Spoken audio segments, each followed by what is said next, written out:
What's up guys, Chris here, and Happy New Year. And what a way to start the new year off with, besides me getting 1,000 subscribers, which thank you again. It's very happy that I got this before the year ended. So once again, thank you. I already made a video basically thanking you guys and as a 1,000 subscriber special. I'll probably put that up in the title card above.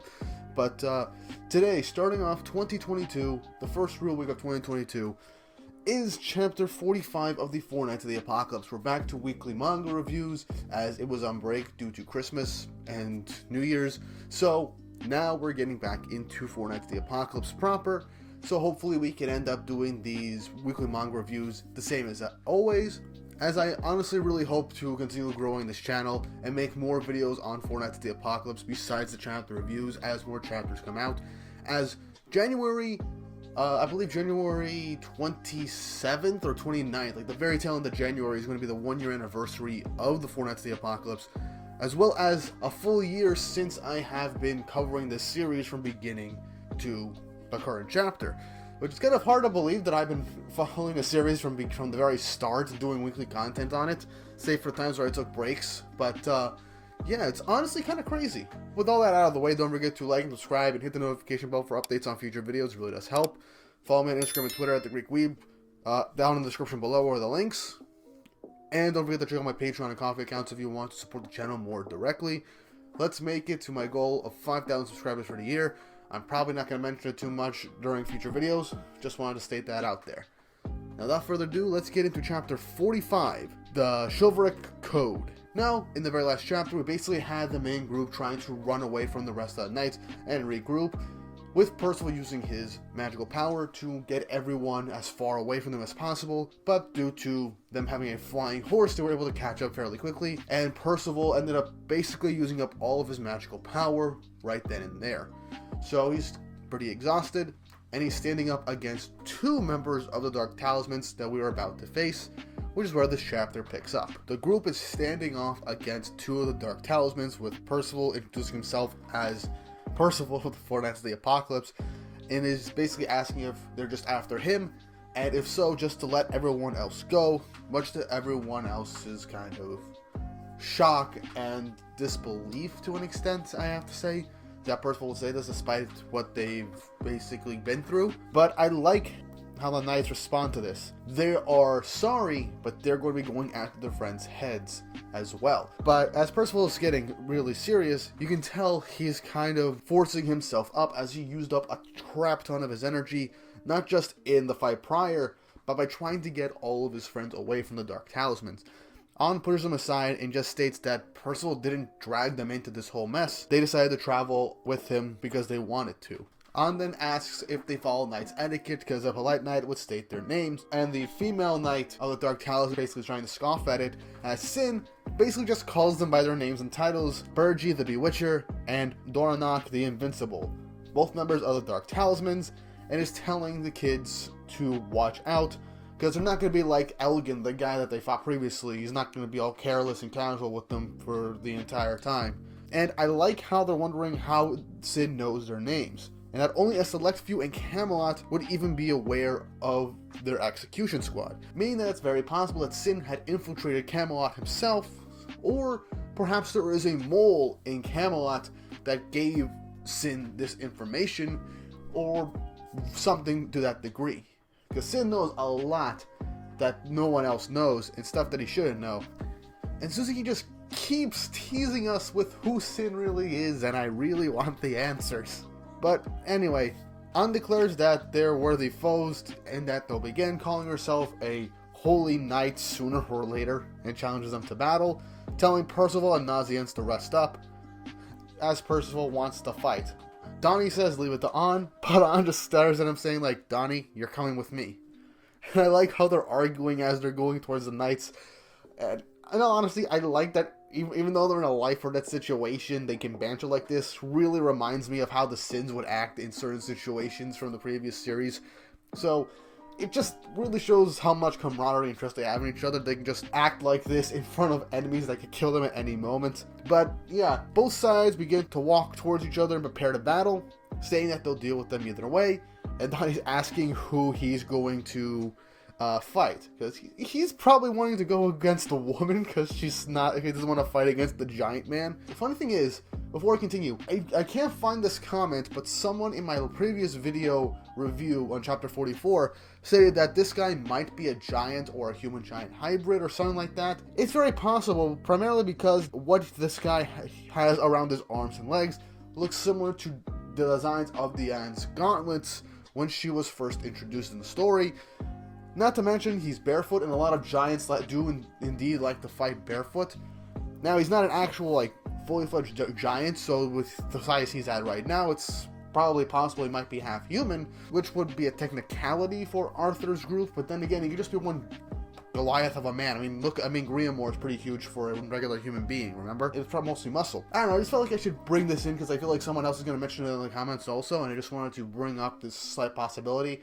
I don't think there's a giant. There's no way Arthur would make that type of, exception, possibly, so I have no freaking idea. But anyway, just as Donnie was asking on who they're going to fight and basically nudging her to be like, hey, can I take the woman, please, so you can take on the giant behemoth? She runs towards the woman, insulted when she called them, calling her a snot-nosed brat. And they begin to fight, and Donnie ends up having to fight the giant. And with one swing of the axe, when Donnie dodges, he leaves a crater in the ground, splitting the earth. Which, again, could allude to, well, him being a giant if he can manipulate the earth. But again, I don't really think so. Donnie states that he's dead if he manages to get hit with that, and he lifts the giant in his air with his float magic. But this guy says that it won't do much, as he then creates a giant energy explosion, knocking back Donnie and freeing him from the float magic. And now he states that his magic is called Impact. And I like how Donnie flashes back to his fight with Pelgard. This type of thing is exactly how Pelgard beat him last time. Sin states that the radius of this guy's impact works at about 50 feet, and Donnie's magic only works within 25 feet. And I like how Donnie's like, I'm done for, and the knight is like, what is that fox? As Sin is like, so, what now? As he snickers, as he seems to have got a plan in mind, which will come into play as this chapter progresses. Now we cut into An's fight with the female knight. I'm not going to remember these guys' names, so I'm just going to go with female knight or giant knight or whatever, because these guys are going to get defeated and not show up in the story again, most likely, but we'll see. She fights An, calls forth an aqua pillar as An dodges it, and she then begins to dodge a flame sword, showing just how fast and agile An really is in a fight, as she does have some battle experience now, and she's been training on her own for years. An dodges a bunch of wind sickles, but she does get cut up a bit on her arm. Sin states that the woman that An is fighting primarily uses her staff to attack, meaning that she has no offensive magic of her own, so they have to take out the staff first. Frustrated, the woman knight asks, who is that fox? The more Nakaba Suzuki keeps having other characters wondering who Sin is, I feel like we're gonna get something somewhere down the road, but it just keeps getting to me. In February, it's going to be a year since Sin's introduction into the story, so I really want his identity, and it would fit if it was a full year since Sin's introduction. I'm going off on a tangent again. Anyway, the knight calls off another water pillar as An manages to dodge those again, and she's asking Sin how she's going to get close enough to her to grab her wand, as Sin just straight up turns away from her, much to her getting angry, as we see Donnie avoiding like life-threatening blows in the background. Now we see Sin's full plan in action. Sin calls to Donnie to float the guy up again, as the knight ends up saying that he's wasting his time and uses his impact ability once more, knocking Donnie back, but also launching on straight towards his companion. On realizing the chance, uses the momentum to ram into her as she drops her wand. She tries to go after her wand, but An just kicks it away from her as Sin just smiles, saying that that's it for the staff. And so yeah, that's kind of how it was. Donnie's like, I was the bait the entire time. I feel like Donnie really does kind of come off as bait for majority of the time, so this does kind of fit. Oh man, I still find it kind of hilarious. But anyway, An points her rapier straight towards the woman, stating that it's her turn to go on the offensive, as the female knight is saying to quit with the act and thinks that An is just overconfident, thinking that she could take her. She then uses her magical power, Mirage, creating a bunch of, well, mirages of her, saying that her magic can create these types of illusions, and is wondering if An can figure it out. Nazians and Percival are looking at it seeing as a deceiver type magic, and that there's so many of them. Since Snickers, as the woman says that she chose unwisely, and that she'll pin her down, and then she'll just attack her outright. But we all know who An is, and this isn't exactly going to work on her, as she calmly looks at all the mirages and she can point out the main one and manages to stab her right in the chest, knocking her down, as An just states, "Too bad for you, my eyes can always see the truth."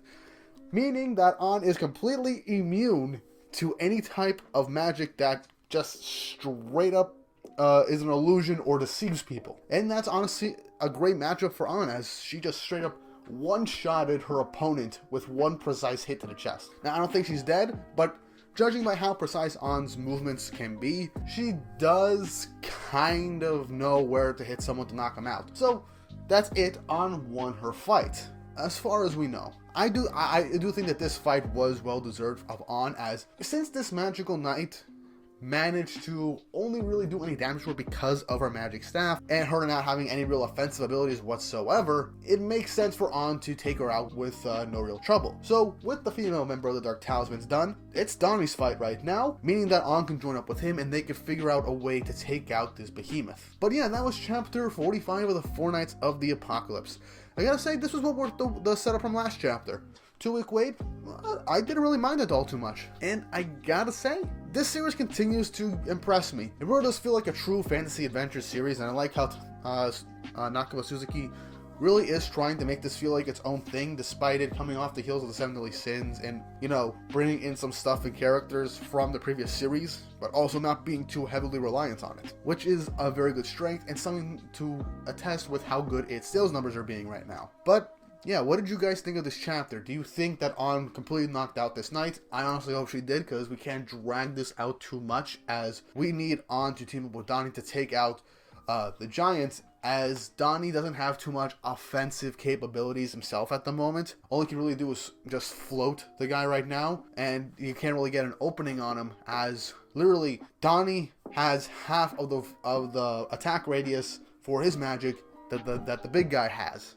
He has 50, Donnie has 25, meaning that Donnie has to get right into his radius to keep him floated, but once he does that, he'll be knocked back by impact. So An has to team up with them, and they have to find a way to take him down. But yeah, that was everything that happened in the chapter. In next chapter, I feel like it is going to be Donnie and An fighting against this guy. If Percival and Nazians recover enough, maybe they'll join in. But I seriously doubt it, because last chapter was more or less a Percival and Nazians fight, as they were the ones that took out the previous knight. But in these matchups, definitely Donnie and An. But I feel like for Donnie to really come into his own, he has to take out this knight all on his own. But that's just my opinion. Leave your thoughts and opinions on this chapter down below. If you enjoyed the video, don't forget to like, as it helps with the YouTube algorithm, as I really do want this channel to grow so I can continue making more content, as well as subscribe, because I really do want to boost this channel up a lot more and to make more videos for you guys to enjoy. But with all that said and done, I hope you guys enjoyed the video, and I hope you all have an awesome day.